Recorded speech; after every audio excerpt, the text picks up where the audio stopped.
All right, welcome to another episode of Digital Dexterity. I'm Wes McChristian, Kentico Practice Director here at Americaneagle.com. I'm glad to be joined today by some of our good friends from Kentico. Mark, would you mind introducing yourself for our listeners? Yeah, hi, I'm Mark Fleischer. I'm the Director of Channel Growth here at Kentico. Been at Kentico for about 4 years. Started off as a Channel Growth Manager, now transitioned to running the team. And Dan? Yeah, I'm Dan Ardelan. I'm a Channel Growth Manager at Kentico. Been with them for, my gosh, we're approaching 2 years already. Time flies when you're having fun. Yeah, it's been great. Great. Well, you know, guys, we have this vlog session just set up as a time to explore all things Kentico, and with you being here on site with us, thought it fitting to spend some time talking about the year in review, some of the predictions where we're seeing business trends heading in 2024. And then, of course, you also just had a wonderful in-person event in Nashville, the Connections event. So, I'd love, Mark, if you could just give us maybe a quick oral history of Kentico, your philosophy on community, and what we saw in that event out of Nashville. Yeah, so Kentico Connection as a whole is the event. It actually definitely predates my time here at Kentico. It's our annual conference that we've been putting on for a number of years.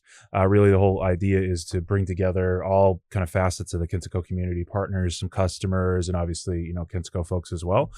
Talk about, how things have been going, some, maybe future direction of the product, different strategy. And it's a good opportunity to connect with, pretty much the entire ecosystem, go over some really cool things that we've been working on from the previous past year.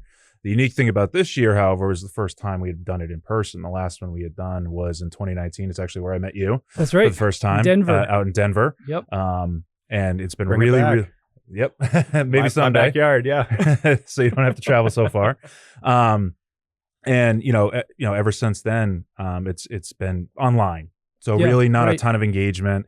We had played around doing some, different partner meetups and doing some watch parties, which were definitely beneficial and a lot of fun, but nothing really beats actually getting together in a room, really kind of diving into, Kentico, the new platform, talking about, everybody's favorite topic of licensing and features and where we're going for roadmaps. And overall, it's just a really, beneficial event for everybody involved. I think we learned a lot from our sessions as a company, and hopefully that the clients and especially the partners who attended the event definitely learned a lot as well. Yeah, and Dan emceed.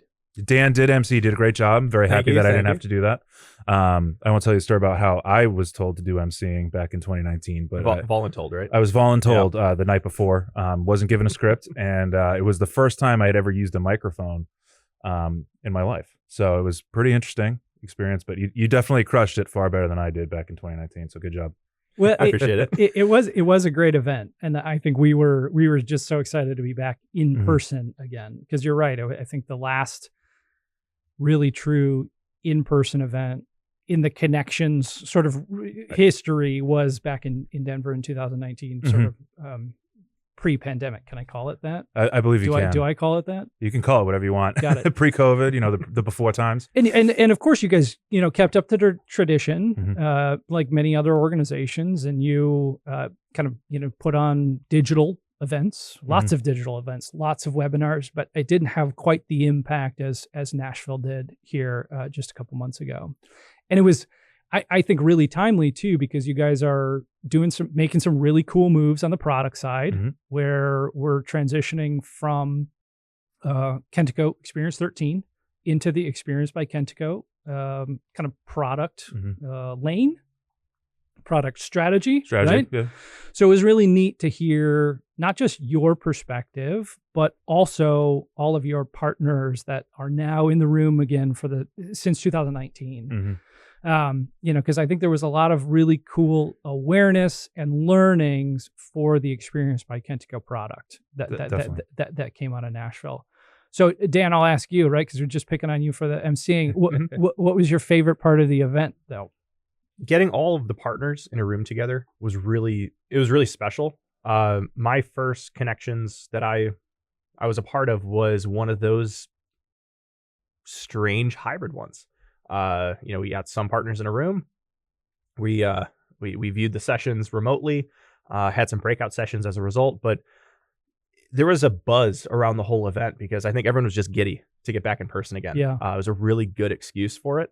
But you have, coming out of, the backside of the pandemic, it's a whole new set of business challenges that our partners are facing. And so it was really interesting to see what has changed since last time, and the last conversations that all of our partners were having together. Yeah. And then, with a new landscape, new product, well, what does that mean? Everyone's making sense of it, taking ownership of it. And it was cool watching everyone bounce these ideas, amongst each other, and honestly, just a friendly environment. Yeah, the idea of new product, what the event really drove home for me is like it's a successful evolution of your historic product philosophy. And like I just found that really reassuring. And I think that's something really cool for our listeners to really understand, right? Is as we transition, right, and Kentico Experience 13 is not going anywhere, but Experience by Kentico is that next level up to really satisfy what we're hoping to accomplish in terms of growing maturity, adding new deployment options and SaaS flavorings and all that jazz. So Dan, you mentioned business challenges. You guys are on the front line of hearing this stuff from not just partners like us, but also clients. I'd love to hear sort of what trends are you seeing right now? What trends do you expect to see into 2024 in the form of business challenges? Yeah, and business challenges we can group in business requirements. What are we trying to accomplish? And it's interesting seeing buzzwords come and go. We're good at that as an industry. Yeah, we're great at that. We're really good a little bit. Back in my previous life on the agency side, it was real-time personalization. That was the buzzword. No one knew how to do it. How do you fake it till you make it, and that. And so buzzwords come and go, and it's interesting seeing headless is a perfect one where that was so big and everyone's asking for headless. Maybe they don't quite know what it is. That's okay, but they know enough to know they should ask about it. And I'm seeing that start to fade away, and I'm seeing more of this hybrid headless approach to things really start to shine. As I don't want to call headless a buzzword to the nth degree. You already did. It's already too late. It's already too late. But it's starting to kind of fizzle. And it's really interesting seeing that now ahead of ahead of 2024. And just to kind of add to that too, is that Kentico views headless rather than a core requirement, but more of like, this is how we're going to structure our entire digital presence, is instead, headless is more of a feature. Right. And, I have my own, I think I've shared anecdotally in the past, my own kind of interpretation of headless, and we can cover that another day. But definitely, that coming into focus, that, you have that flexibility of the platform that people are looking for now. We don't want to be just kind of boxed into specifically working with the product in the set way that we are supposed to, or we need to, purchase all these different packages and like kind of cobble the whole thing together ourselves, even though, some of these other vendors, do have things like that. Yeah. So it requires a lot more customization. And, I think kind of to jump off from that too, is just, a lot of our customers and prospects are looking for more ways to deploy their content. Sure. So not just web being the only channel that customers are looking to deploy to. They're trying to reuse their content in multiple locations. They want to reuse it on, not just the homepage, but reuse it in their marketing assets, so through their email channels or through social channels, or again, we can go into some sort of headless channels such as digital billboards, or it could be really anything, a native mobile app even. So and the platform that Kentico has been working really hard on building over the past year and a half, 2 years. Definitely is allowing customers to be able to deliver on those types of, requirements. Yeah. The idea that headless is just a feature, I think, is just a really refreshing take on what it actually is. Right. And right. For our technical listeners, that's data accessible through API. Right. But for marketers, pure headless is not often a good solution. Correct. And it's not often a good solution because that front end application, if it's web first, right, which they all aren't, that connection has to be built, has to be established, it has to be maintained. And marketers don't always have the control that they want or need in order to be able to power an experience. Exactly. So to hear that headless is just a feature in this web first channel, I think it's really exciting. It's Right. really refreshing in an industry full of buzzwords. Of course. It's less of just kind of let's cram this down everyone's throat and just say, trust me, this is the right way. It's really based on feedback. It's iterations on previous versions of this product, seeing what else is in the space, Yeah. taking the good or as much as we can, removing the bad as much as we can Yeah. to develop something that's actually useful. Yeah. Yeah. Definitely. And there was a lot of great sessions in Nashville about this very topic, right? Not just headless, but the philosophy behind content management, the idea that it's reusable across channels. This Mhm. idea, I might be using content inside of a website, but I'm also using that very same content that I'm managing in one place in my app or in my Mhm. microsite or Exactly. to power an initiative or my email channel. And it's potentially understated how much efficiency marketers gain by utilizing Mhm. strategies like that. So it's cool to see in Nashville at the Connections event a lot of content oriented towards how do we build right? Right. How do we set the stage for a marketer to manage their content effectively and Mhm. work through it? Well, that's only half of the equation, though. The other half is how do we have our partners deliver those experiences? Sure. Yeah, there was a lot of great content too about how do we Americaneagle.com as a partner inside of the ecosystem, not only respect the product, but also respect our client goals, Mhm. right? How do we form this triangle of value Exactly. effectively? Yeah. So, let's maybe talk a little bit more about that. I mean, I think you guys are pretty unique in that, right? You're very partner first Very. in the way that you go to market with the product, the way that you expect value to be delivered to Mhm. clients. Could you maybe say a few words about that? I mean, number one, just look at, both Dan and myself's title, channel growth manager or channel growth director or director of channel growth. Yeah, It's yeah. all about the channel. We wouldn't be where we are without our partners. We wouldn't be where we are. Our customers wouldn't be as successful as they are without, our great partners that are working to build out their websites and build out their hopes and their dreams and really execute using our technology. So we're very much focused. I would say the majority of my job is interacting with partners, making sure everybody is happy, has the resources that they need, are hooked up with great channel growth managers to perform demos for them, to provide them quotes, to answer questions, help with the occasional RFP when it comes around.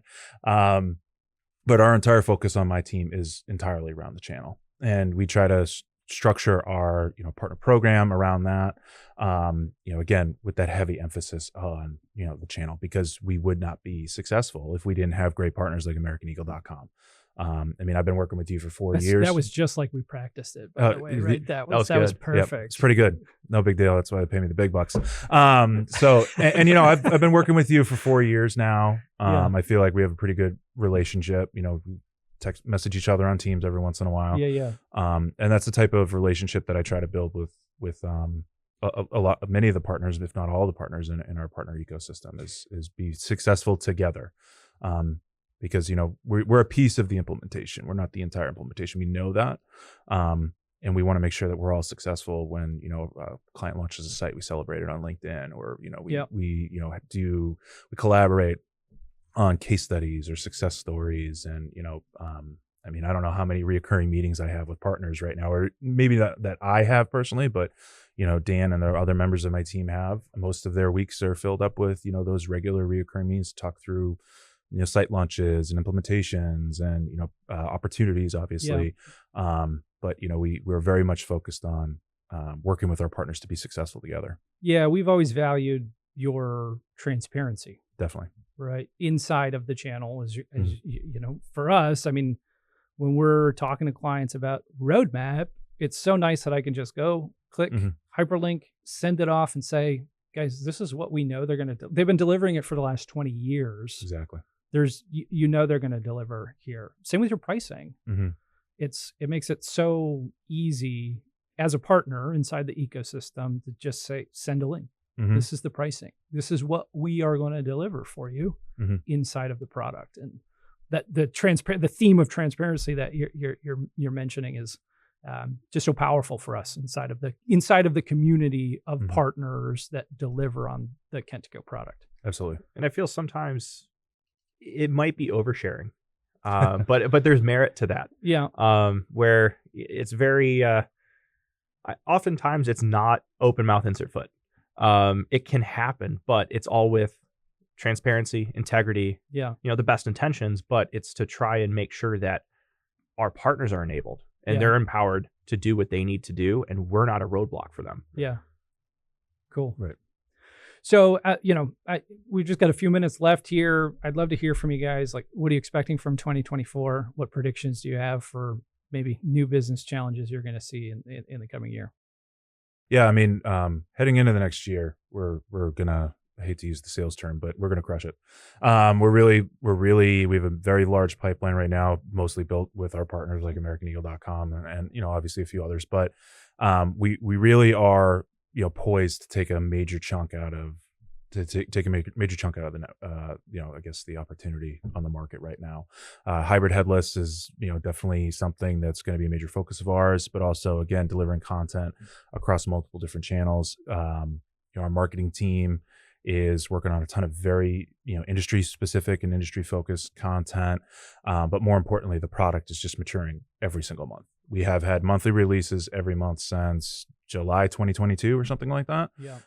And every single month, by the time Dan and I get up to speed on the demo, we now have a new demo that we have to learn. It's that much functionality that they're putting into the product on a monthly basis. Customers who have already launched are doing their upgrades very quickly and easily. We're not talking about the old school major releases, the 8 to 9s, the 9 to 10s anymore. These are bite-sized updates that are very easy to do, and they're adding functionality. They're not breaking changes. Yeah. And so even though the customers are already live, they're seeing a lot of benefits, and the customers that are coming on board with Kentico in the course of the next 6 months or so are really going to see a massive increase in the amount of functionality that's available within the platform, even more so than we've seen in the last 6 months. Yeah. And then, as kind of the rest of the year kind of goes on, we got some great stuff on the roadmap. As you said, it is publicly available, so feel free to check it out.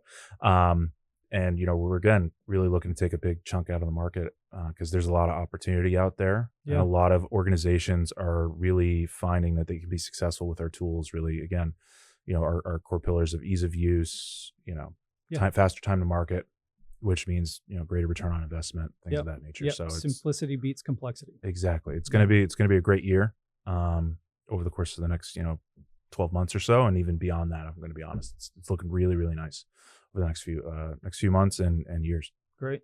Dan, 2024, what do you think? Growth. Crush it. Think of, Crush it.